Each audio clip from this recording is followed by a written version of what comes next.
I'm Erica Lynn, and we all know the ocean is the most demanding environment on Earth, consistently testing the reliability and durability of our equipment. When you spend as much time fishing as I do, you know that reliable gear is essential for staying on the water. This is why I went with the Abyss battery to power my trolling motor, electronics, and outboard.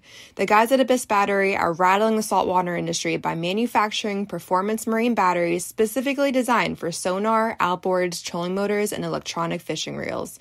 They're also Bluetooth compatible, so I found checking battery statuses right on your phone while you're out on the water is a huge game changer. To learn more about why Abyss batteries are used by the pros and factory installed by premier boat builders, visit abyssbattery.com. After years of fine print contracts and getting ripped off by overpriced wireless providers, if we've learned anything, it's that there's always a catch. So when I heard that Mint Mobile wireless plans are $15 a month when you purchase a 3-month plan, I thought, what's the catch? But after talking to them, it all made sense. There isn't one. Mint Mobile's secret sauce is that they sell wireless service online. They cut out the cost of retail stores and pass those sweet savings directly to you. To get this new customer offer and your new 3-month unlimited wireless plan for just $15 a month, go to mintmobile.com/waypoint. That's mintmobile.com/waypoint. Cut your wireless bill to $15 a month at mintmobile.com/waypoint. Additional taxes, fees, and restrictions apply. See Mint Mobile for details.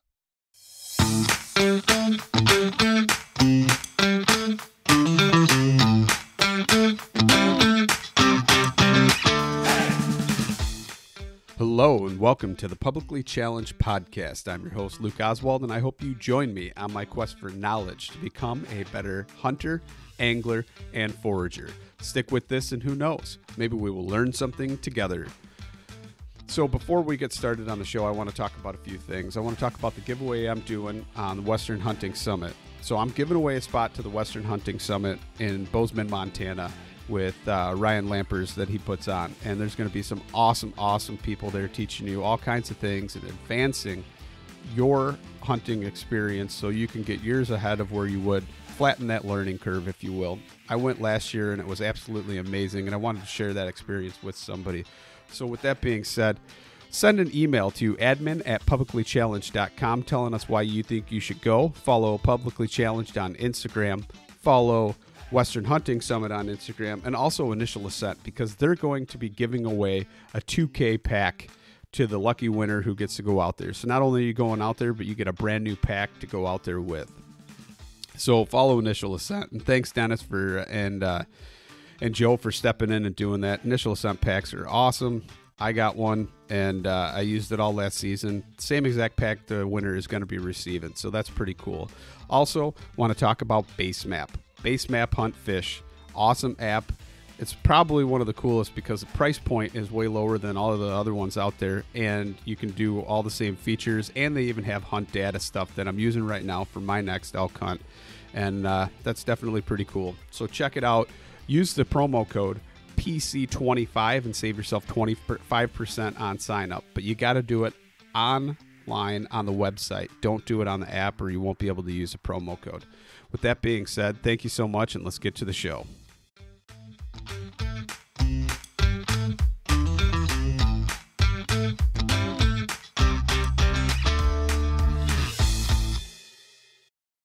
All right, so I'm sitting here and I am talking to Marc Warnke. And Marc, you got pretty interesting business kind of going on here. So you want to go ahead and introduce yourself a little bit? Sure. Yeah, I've been in the hunting industry a long time. I've been a public land hunter myself for a long time. I've killed 29 elk with a bow. I've killed almost 100 animals with archery tackle all over the world. I've been bow hunting the world now for 30 years, but my sweet spot is big elk and big deer. And when I say big, I really have killed a lot of really super solid muleys, but I haven't killed a lot of giant elk. Elk are for the freezer and muleys are for the wall. I like eating deer, but I love eating elk. And so it's just really hard for me to pass up a bullet 20 yards no matter what it is. And I still love calling them in, and we can kill 2 a year. So it lets me shoot the first one. And then I get to, be selected on the second one. That just ended this year. But anyway, little rabbit holes. But, I'm known for two things as one of the founding hunting consultants in the country. I'm the guy you call to put together a hunt for almost anything in the world. I specialize in elk deer. That company's called Top End Adventures, and in the process of being a backcountry hunter and doing a lot of backcountry scouting and just backpacking, I came across pack goats 9 years ago. There wasn't a lot of information out there. There wasn't a lot of good gear out there, so I started putting the gear. I started putting out the information. Now, packgoats.com is a thriving and burgeoning business that is almost overtaking Top End Adventures, and something I really enjoy doing, and whatever everybody wants to know more about is pack goats. So that's primarily what we're here to talk about, but I have references to global hunting. Cool, man. So you said you kind of got introduced to them like 9 years ago. What happened? Did you go on a hunt with them and kind of fell in love with the concept, or was it just you wanted to find a way? Yeah, that's a good question. No, I was sitting there talking with one of my buddies in the Elkwoods, and I told him how much I enjoyed a backpacking trip that I took with my wife, and how meaningful that was for me to finally have her in the backcountry. But all she did is bitch the whole time about how heavy the pack was, right? And so I was like, yeah, it was just great. But she's just constantly bitching and pissing and moaning about this backpack, and I can't do anything about it. And I hate horses, and llamas are just freaking ridiculous.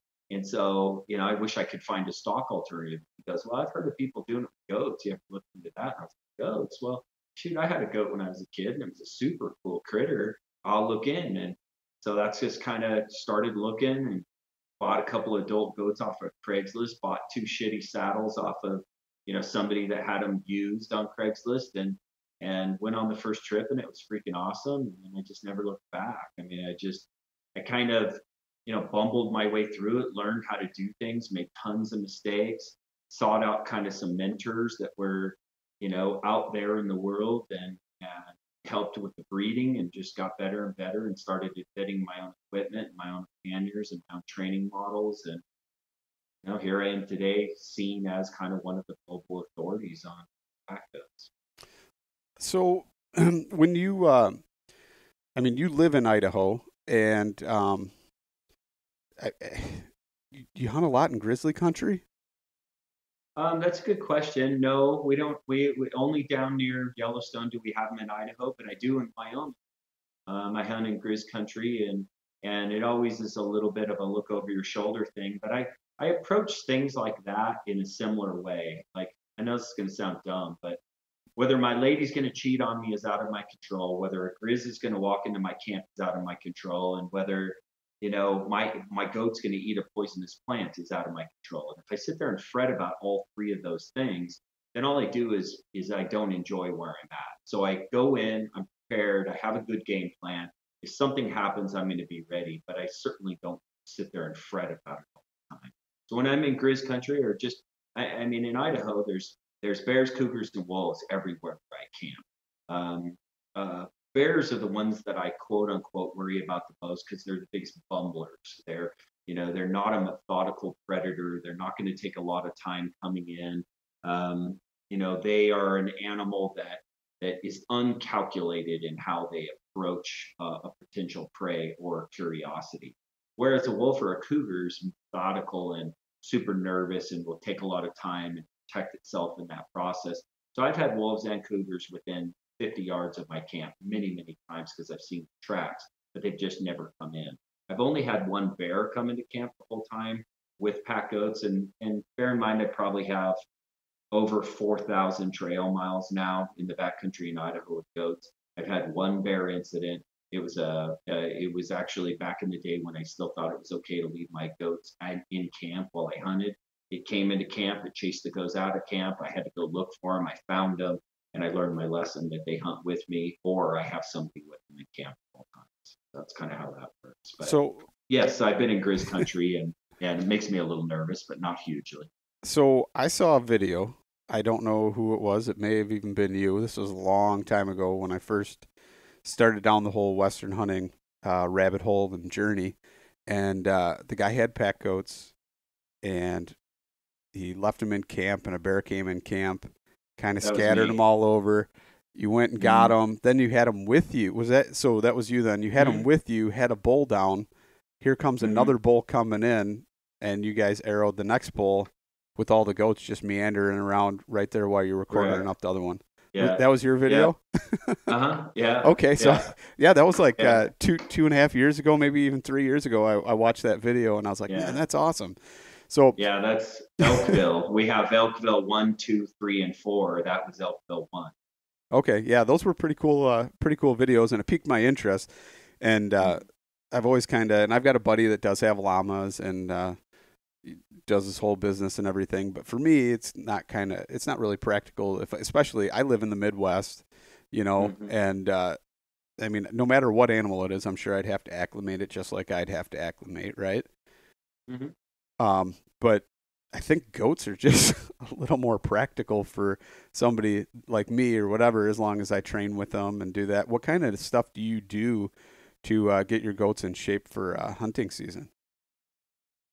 So I used to, I always say 2 days a week is how you get them into shape. I used to do a piddle jog with them for 3 miles. It can be done in flat terrain, doesn't necessarily have to be done in hills and mountains. I do it in the hills. I have a certain loop that I do. There's a 500-foot gain, and I piddle jog a 3-mile circle with them. Twice a week gets them in shape. Takes a couple of, 8 weeks to get them in shape. And then, but if I just do it once a week year round, they always stay in shape. Myself, because I've gotten so busy and I have so many goats, now, I'm still envious of the old days when I just had 4 or 6. That's really an easy thing to have. I have 17 now, right? So I have, because I'm testing genetics all the time. So I have the old guys going out, I have guys in the middle, and I have new guys coming up. But as a breeder, I need to see how these crosses are working on the trail. So I'm constantly experimenting with new cross combinations. And to do that, I need a lot of goats. So for me to go out and run on the trail with 17 goats behind me is becoming impractical. And at the same time, I hurt my back and I got a divorce and business got really busy. And so I was forced to 2 different years where in the off season, once November hit, I didn't really have them back in the field till September. So they had them, or it's not September, but May, because May, June is when I start packing in bear bait. So they really had about 4 or 5 months off just to kind of be off and sit in the pasture and kind of get fat and out of shape.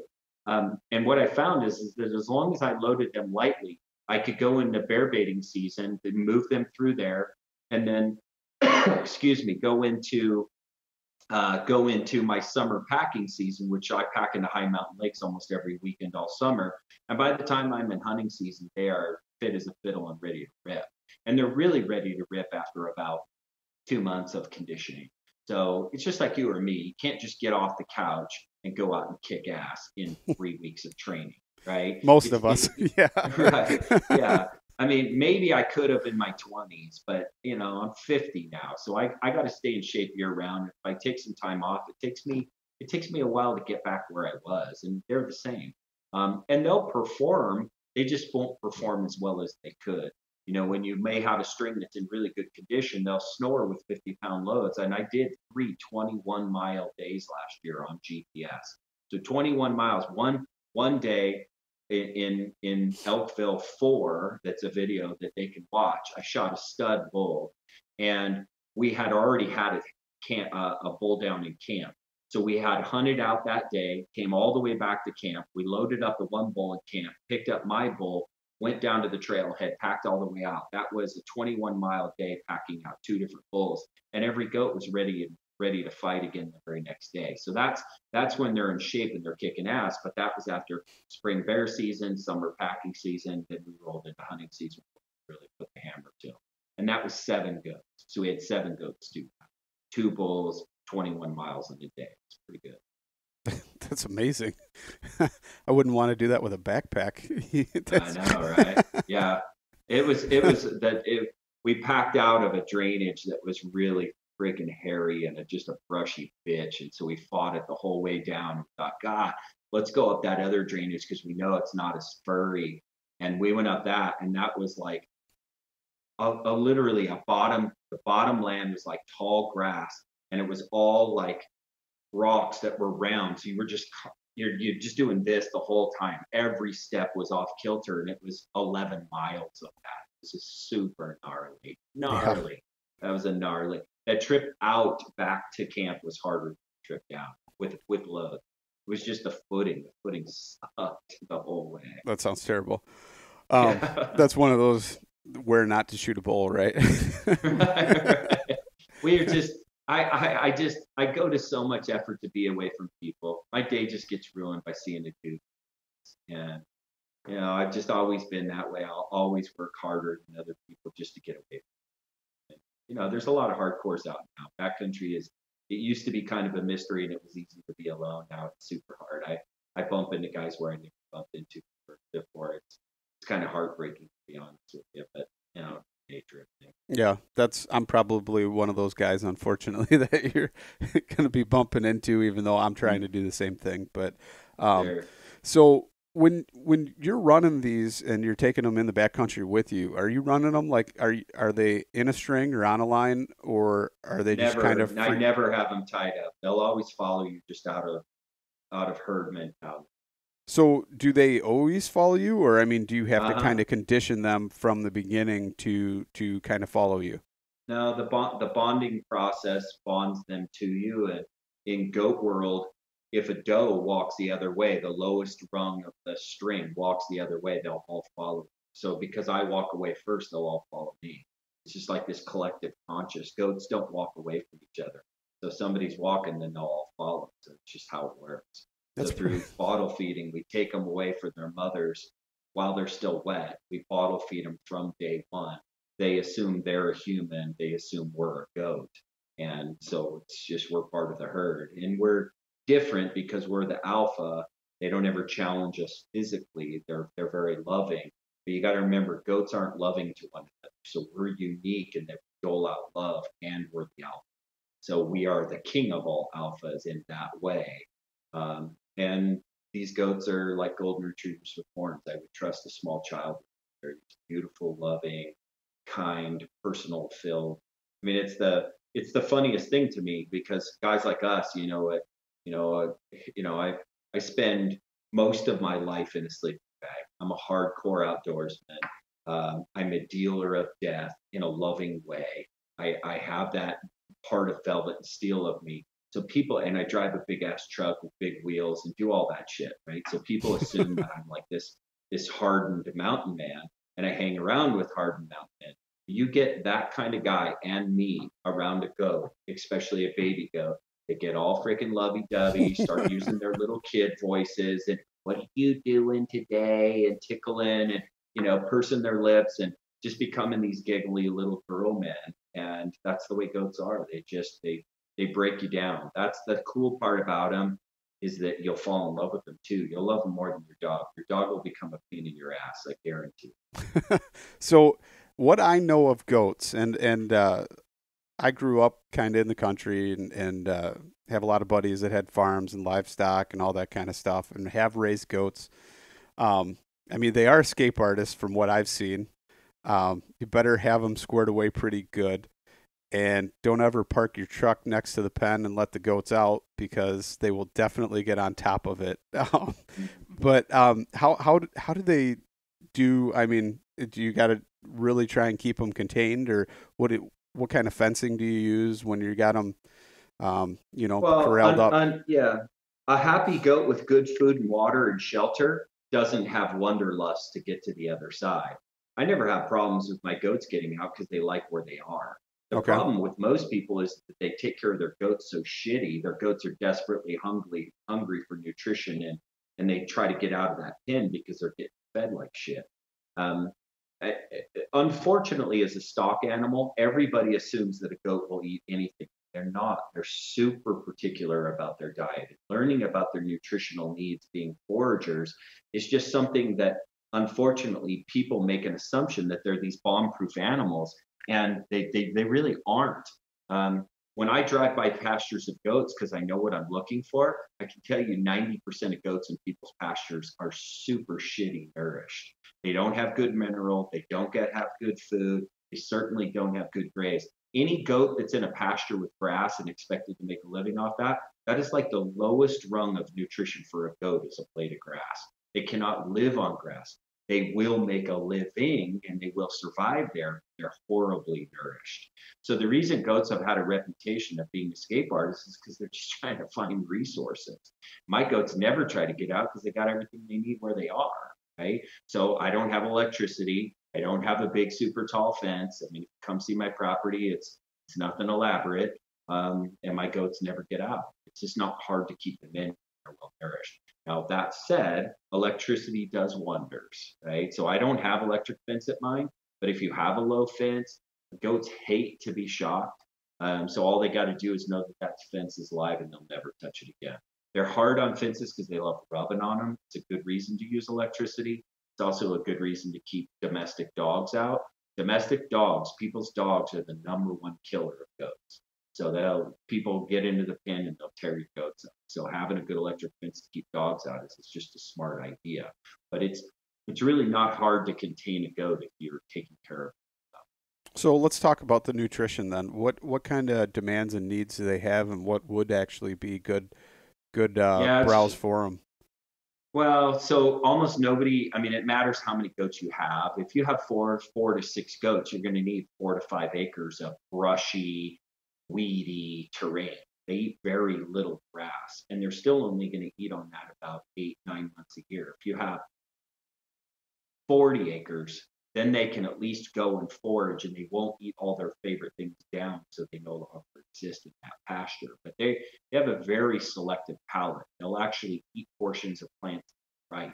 So you'll see them eat the top off, then they'll eat the leaves the next day, then they'll eat the flower. They're very selective how they eat. They'll eat a little bit of this and a little bit of that. They'll eat on food, naturally foraging. So if you're going to do a dry paddock, which has how most people do it, dry lot, you're going to feed 50-50 alfalfa grass hay mix. That's a perfect mix for most goats. You're going to test their water to make sure it doesn't have too much calcium, because they need a calcium phosphorus ratio that's 2 to 1, because then they'll build urinary calculi, which is a stone in their bladder that plugs up their penis, and they die of an exploding bladder. So there's a little bit of maintenance with that, figuring out what your ground is and what your feed is, and then you need a good open mineral. A loose mineral. It's just like you or me. If you eat a whole bunch of salt, you're thirsty after you get done. You drink water, you dilute your urine, and you don't create stones. So a good open mineral that's geared towards your area. Mineral. The reason we feed goats mineral is because the food in their area isn't natural goat food, and so they're not getting the minerals that they would get in the high Swiss Alps where they originated. So we try to match the mineral to the area and what the feed isn't giving them. So I can't tell you what mineral to get. You have to actually ask the people in your area who raise goats and who are successfully raising goats. And generally, as a rule, the most successful goat owners are dairies. So if you know a goat dairy person in your area, they're going to know the mineral next to you. Cool. That's good advice for sure. Well, and let me mention this while you're here, because it's super important you know this. If people are scratching notes or trying to do that, I have courses on all these subjects. So I have a how to raise a baby goat course that'll tell you everything you need to know about raising a good, healthy, young packer. I have a course on Pack Goat 101. Tell you everything from how to load panniers, how to train your pack goat, how to teach him how to load in the trailer, how to nourish him long term, how to lead train him. Everything, how to set up campsites for predator deterrence, all those things are in a course. I have a milking course. I have a birthing course. I basically teach everybody through online courses that are video and written how to become a goat. So whether it's a hobby farmer who wants to have 2 Nigerian dwarves and wants to milk them, I got a course that'll show them. So all these questions that you have are super valid. And nobody ever goes to how to raise a goat school. I mean, vets don't even know how to take care of goats. Remember, vets spend 5 days on goats in school. So if you think you're going to trust your vet for solid goat advice, you have to become your own vet. You have to give shots. You have to know how to worm them. You have to drench them. So I teach you how to do all that stuff in these courses. No, that's also very good. I was going to ask about that and get to that. So we could talk more maybe if there's more you want to talk about that. But I heard you mention that the minerals and everything that they get in, the Swiss Alps. So are they the most, or your breed? Are they kind of Alpine goats then, or what's the variety there? So yeah, so Alpine is a breed, right? So there's several dairy breeds that come out of the Swiss breeds. There's the La Mancha, there's Oberhausley, there's Alpine, there's Saanen. Those are the four big ones. There's also Toggenburgs.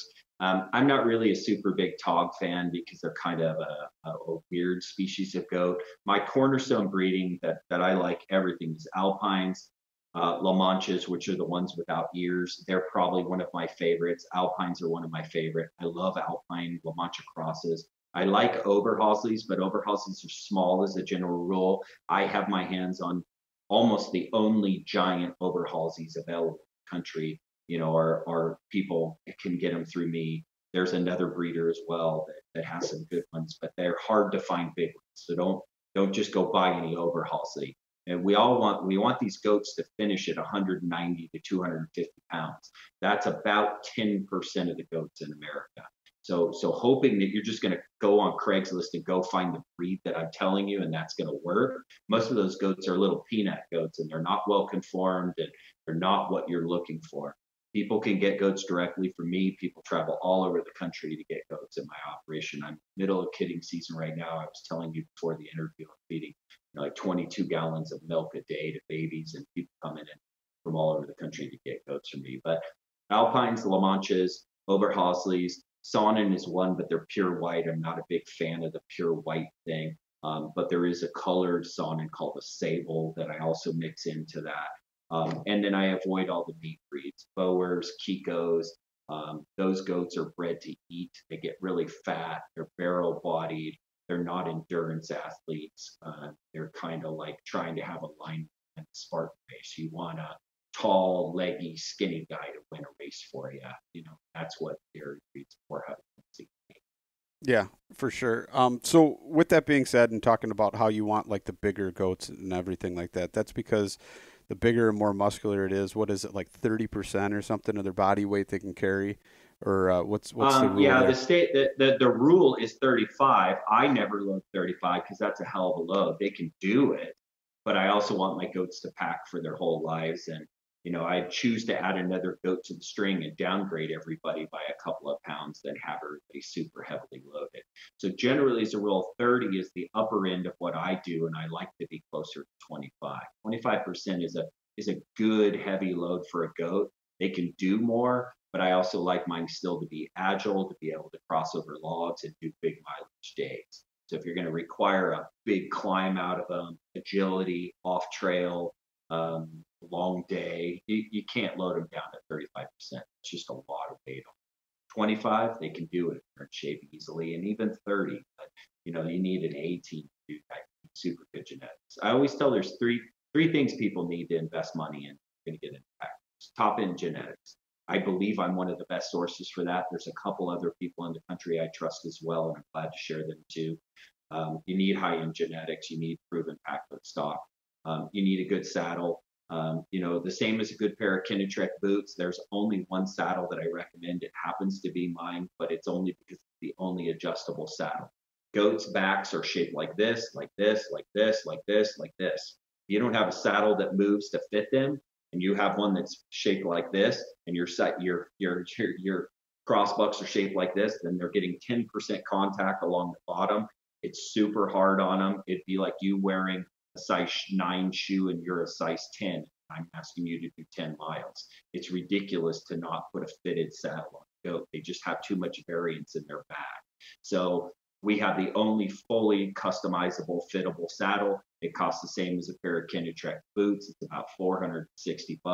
You need to be prepared to get a good saddle. If you want to go cheap on your panniers and your collars and your leashes and your high lines and all that shit, have at it. Don't buy a cheap saddle. And the other thing is your education.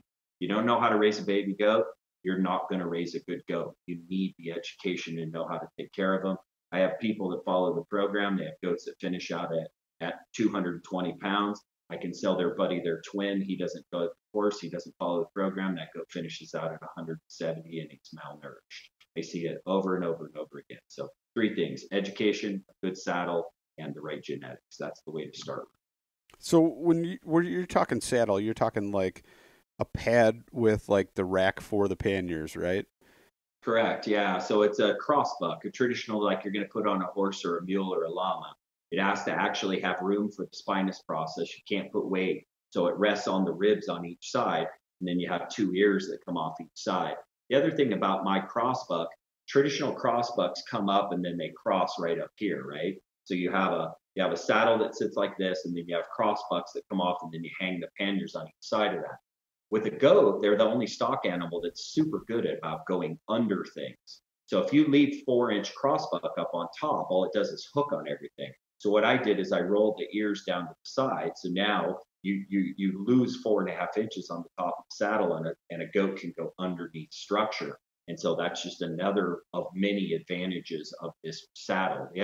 The other thing, and you can watch my videos on it, because of how a goat is built and because the saddle wants to creep up on their wethers, you can't get proper fit if you have the cinch coming off the middle of the saddle where it traditionally goes. You have to bump it further forward. Well, nobody has that either. So again, unfortunately, because goats get considered as just this second fiddle animal, they've never had saddles that have truly fit them until the one that I put out. And there is one other saddle that does, but it's a soft saddle design. It's a good one. It's called the Sopris. It's equally expensive as mine, but the problem is it's a soft saddle design, so it's reliant on super heavy cinch pressure to hold it in place. And it's like you or I wearing a 12-pound weight on our chest and trying to breathe backcountry. It doesn't work to have our chest compressed to hold that back on. So good design, smart idea, poor cinch design, so it doesn't fit. So again, that's just the way it is. If somebody else had a better saddle, honestly, I would buy theirs. I'm not here to sell saddles. I'm here to keep goats comfort. Right. So when you're loading them up, then what are we talking? Like 15 pounds per side, kind of roughly is kind of your goal there then, or no, 25 to 30 a side. My goats average like 215, so 30% of their body weight. I can put 60 to 70 on a good goat. The saddle weighs 7.5 pounds, and I can put 25 to 27 each side pretty easily. So you're doing that, and like say you go somewhere where there's not a whole lot of water or something like that, or say you're hunting like the high country in Nevada, and you got to pack in your water. Are you needing to pack in water not only for you but for the goats too, or how would that? If the feed's really lush, they don't need a lot of water packed in for them. They'll get by on their own. It matters how hard you're working them and how hot it is, but it's really easy to pack in enough water, because if I have 5 goats, I can easily get away with 3 carrying camp and goods, and I can have 2. Water's 8 pounds a gallon, so I can haul a hell of a lot of water. I can haul in 100 pounds of water on 2 goats. I mean, that's enough for at least 5 days before I have to drop down and retool up. So hauling water for goats and yourself is really simple. So are you carrying feed in with them too then, or are you just letting them browse the whole time? Yeah, they're just browsing. Sometimes late season when it's really hard on them, it's cold and the feed is shitty that time of year, I'll bring in alfalfa pellets, but I'll bring in just like a 25-pound bag. And I've only done that like twice in 9 years. So normally they're very resourceful and they can get on their own. I'll just watch them close and make sure nobody's looking lethargic, or if the feed's really shitty, I'll make sure I pack it in. But I almost never ever pack in feed for it. That's one of the killer advantages of it. So you said a bag. Are you talking like pellets, like pelletized food for them, or are you feeding them? Yeah, okay. Like alfalfa pellets. Yeah. Is that kind of a staple then, even when you're back at home, or are you feeding them? No, I feed it straight out of the bale. Yeah. Okay. I mean, alfalfa, they can't eat pellets full time because their rumen needs fiber to work properly. So a goat won't do well. 80% of their diet is roughage. That's why they eat things like bark and twigs and stems and all that shit, because they need bulk to do the process of fermentation in their stomach. Right. So when you're doing that, and you kind of mentioned like when the weather's shitty, so are you talking like snow or something like that, or where the feed is covered? Yeah, I mean, not as much that. It's that they're getting wet and cold and they're having to try to keep themselves warm. So I pack in a backcountry milker. So I'll bring a doe in with me. So my female will produce a gallon of milk a day that's 2,200 calories a day. So that means I get to leave food at home. I don't have to worry about it. I get perfect fat and protein. She's making it for me from leaves and twigs while we're walking along, right? So that's a super kick-ass aspect, right? And she's really easy to milk. She's nice to have in camp because she keeps the boys feeding. She's out feeding all the time. The boys get kind of lazy, but the girls are always eating. They're making milk, right? So I'll have a backcountry milker with me, and I adjunct on your question. What was your question? So I was just saying the weather. So you talk when feed is scarce. Yeah. So what it allows me to do when I have a doe with me in the backcountry is I can measure nutritional stress on the does. So what a backcountry doe allows me to do is have literally a measurable in how much milk I get.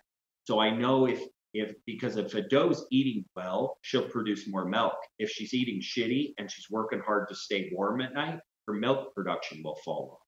So I can actually like have a physical test of how well my herd's doing based on how much milk my doe is making.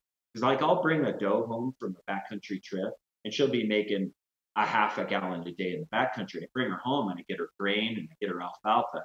Bam, we're right back to a gallon a day again. So nutrition is a huge part of it. And you will see a doe fall off as the trip goes. But that's how I've kind of paid attention to how well my string's doing is how well is my doe doing, right? If they're spending a lot of energy, it's like, we have a product that's a goat coat. So it's like a raincoat for goats. And when goats get really wet, they have a hard time staying warm at night. So we have a tendency to try to keep them dry if we can. So we don't try to keep them warm with an insulated jacket. We just try to keep them dry. So we'll either bed them down underneath trees, we'll bed them down underneath the tarp, or we carry a little 1 pound goat coat. We'll put the coat on them and it'll keep them dry at night. When I coat up my doe, she has better milk production because she's not working so hard all night long trying to stay warm, right? So that's kind of the process. It's what I try to teach people. If you make the goat work hard to stay alive, then he's going to have less energy to work hard for you. So work hard to keep him comfortable.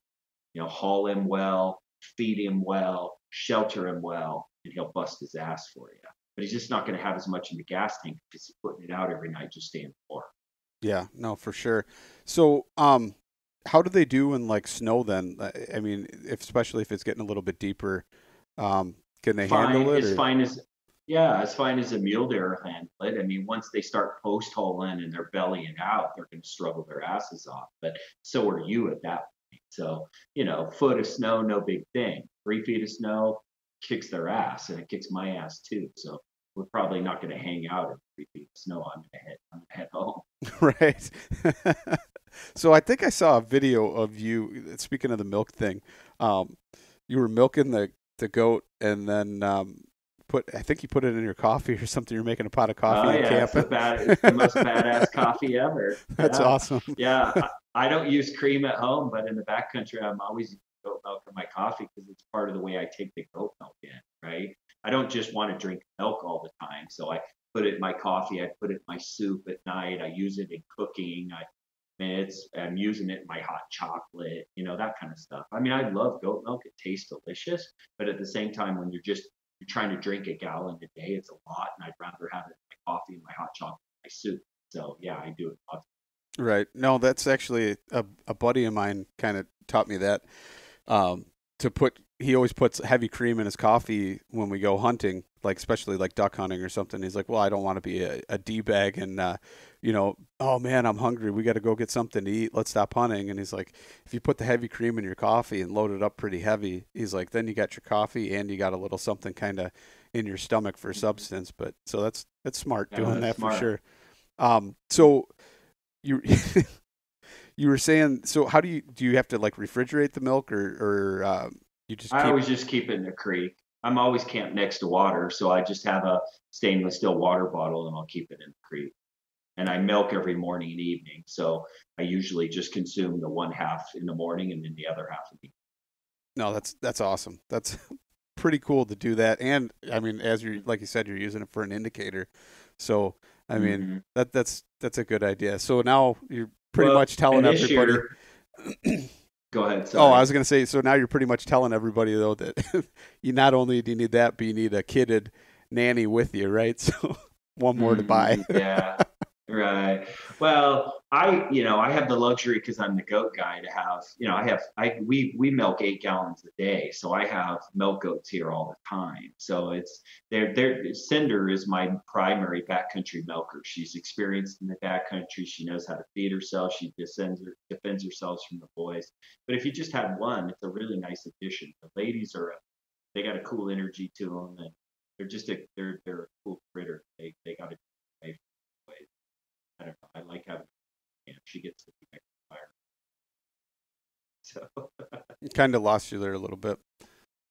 So I said, I like having the girls around the campfire. They're allowed. They aren't on the campfire. Fighting each other. Goats are aggressive with each other. Yeah. So how after say she kids and she has the milk, how long will a goat continue to produce milk before she stops? One of the super cool things about goats, they produce until you quit milking them. So it's a supply and demand thing. They fall off a little bit in their production, but you don't have to freshen them every single year like most other milk animals.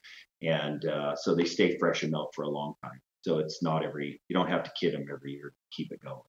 No, that's pretty awesome. I did not know that. So I always thought it was kind of like the same thing as a dairy cow or something like that. So right. The other cool thing is their milk is naturally homogenized, so it doesn't separate into the cream and get all disgusting on top. It just always the fat is always in there, so it's always just stays milky instead of separating.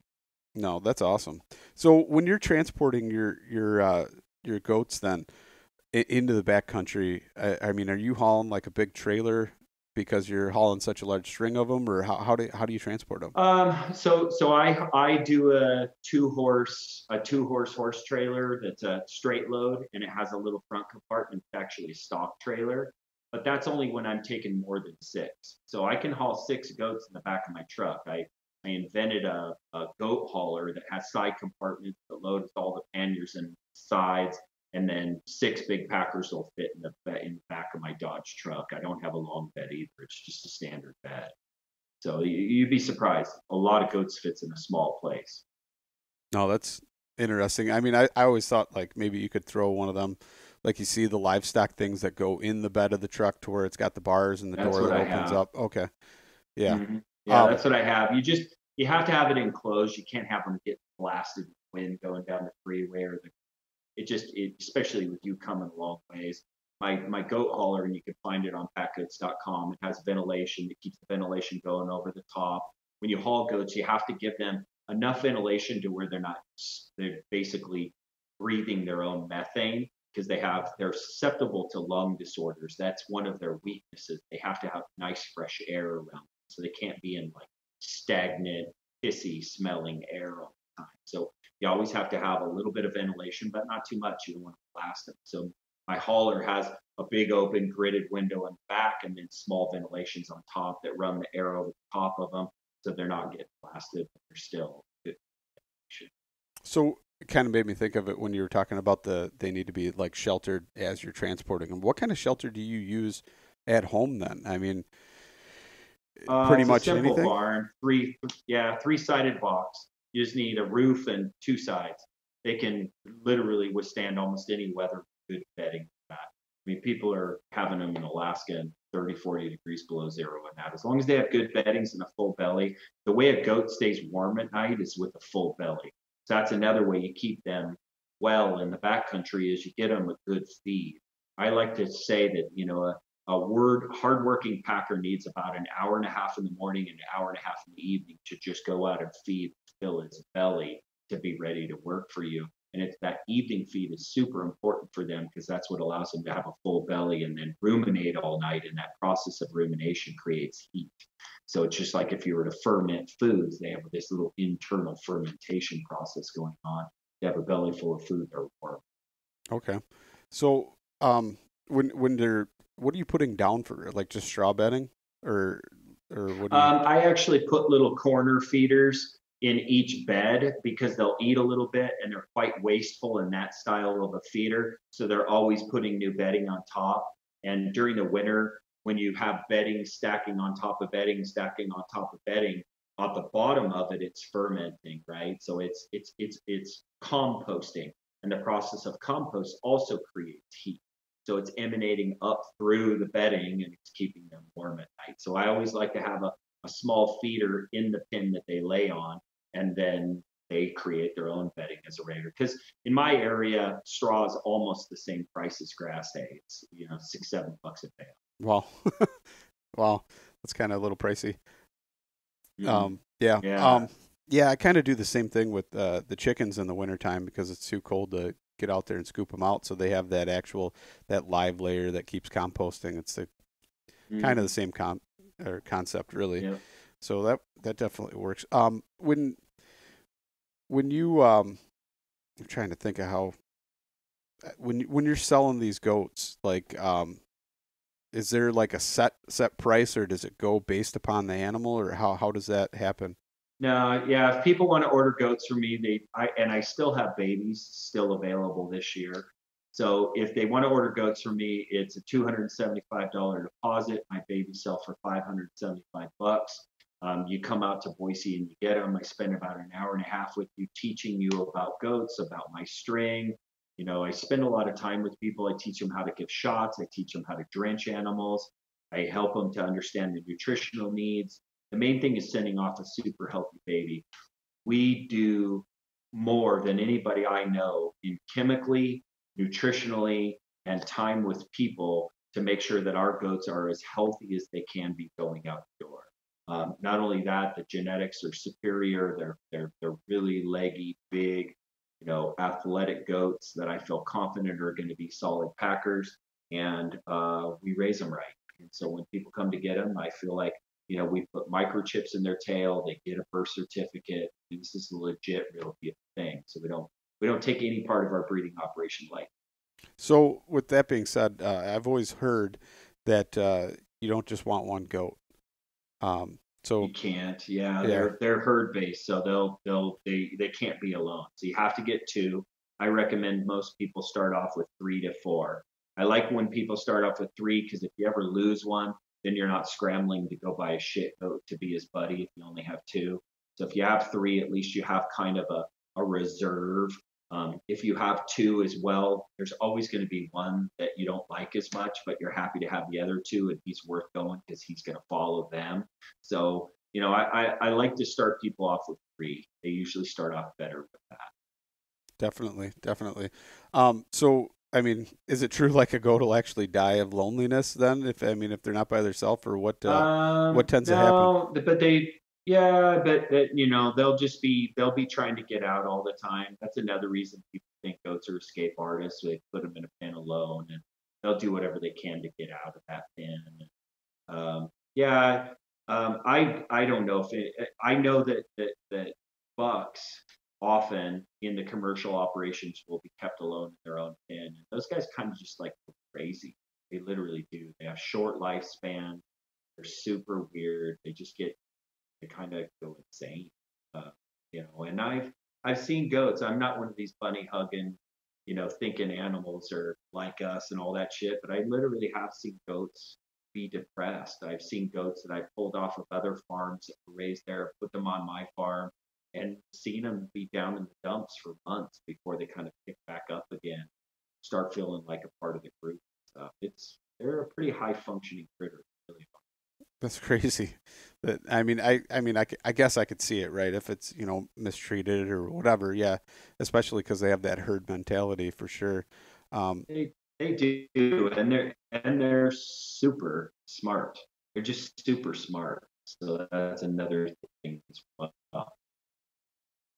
So I got to ask you, have you ever had any problems with your gear and the goats like getting into it or getting eaten anything, or like a sleeping bag or anything like that? I know you said that if you keep them nutritionally fed, but in the backcountry where they may or may not be having access to the nutrition that you're normally supplying them, is that like a a thing, or are they even more? Well, all my goats are taught as soon as we roll into any camp where they're allowed and where they're not allowed, and it's enforced with the squirt bottle.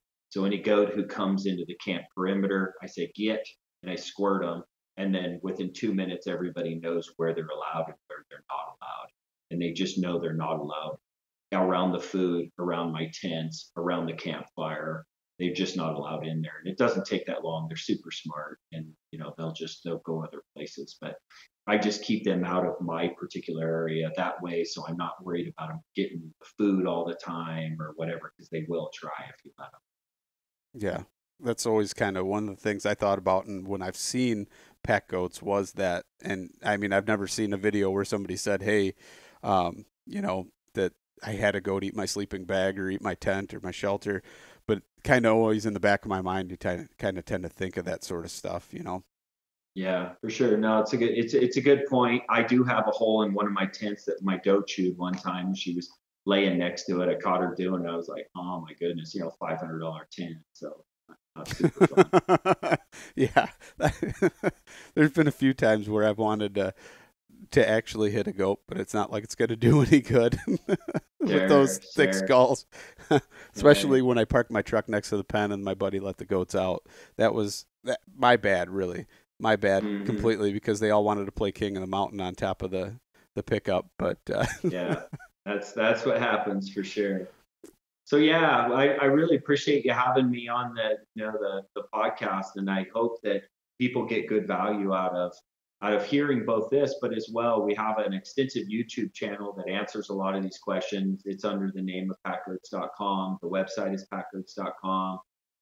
And the fun part is I'm still a guy that'll pick up the phone. So if people have questions to ask and, they want to email me or contact me on the website, I'm still available. I do have a staff of people that help me manage some of the online stuff, but at the same time, I'm still somebody who's easy to reach. No, that's awesome. I appreciate it, Mark. And thanks for coming on and sharing your knowledge. And I'm sure if I embark down that journey, I'll be signing up for the packgoats.com courses for sure before I embark on it. And one more time, it's a steep learning curve. Can you tell everybody one more time where they can find your content? Yeah. So on Instagram, it's my name, Marc Warnke, is my Instagram handle, and then we also have pack.goats. So that's where you can follow kind of our corporate stuff. On Facebook, we have a Pack Goats group. It has my string across the top. It's the biggest group online on Facebook on Pack Goats, so it's pretty easy to find that way. And then I have packgoats.com YouTube channel, and then packgoats.com. Basically, I tell people if you just Google anything to do with pack goats, I'm like the first 8 hits, so it's really easy to find me. And again, I'm more than glad to answer people's questions. I wouldn't expect them to go on and spend a lot of money on a saddle or a new goat, or be traveling a long ways without having a chance to talk to me and ask questions. So I'm always glad to help. Yeah, I appreciate it. Thank you so much for coming on. You bet. Take care.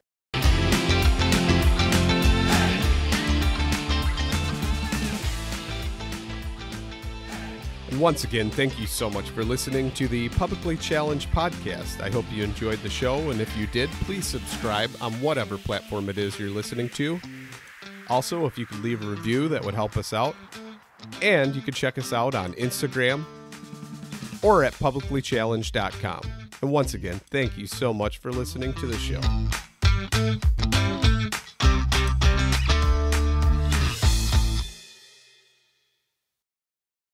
After years of fine print contracts and getting ripped off by overpriced wireless providers, if we've learned anything, it's that there's always a catch. So when I heard that Mint Mobile wireless plans are $15 a month when you purchase a 3-month plan, I thought, what's the catch? But after talking to them, it all made sense. There isn't one. Mint Mobile's secret sauce is that they sell wireless service online. They cut out the cost of retail stores and pass those sweet savings directly to you. To get this new customer offer and your new 3-month unlimited wireless plan for just $15 a month, go to mintmobile.com/waypoint. That's mintmobile.com/waypoint. Cut your wireless bill to $15 a month at mintmobile.com/waypoint. Additional taxes, fees, and restrictions apply. See Mint Mobile for details.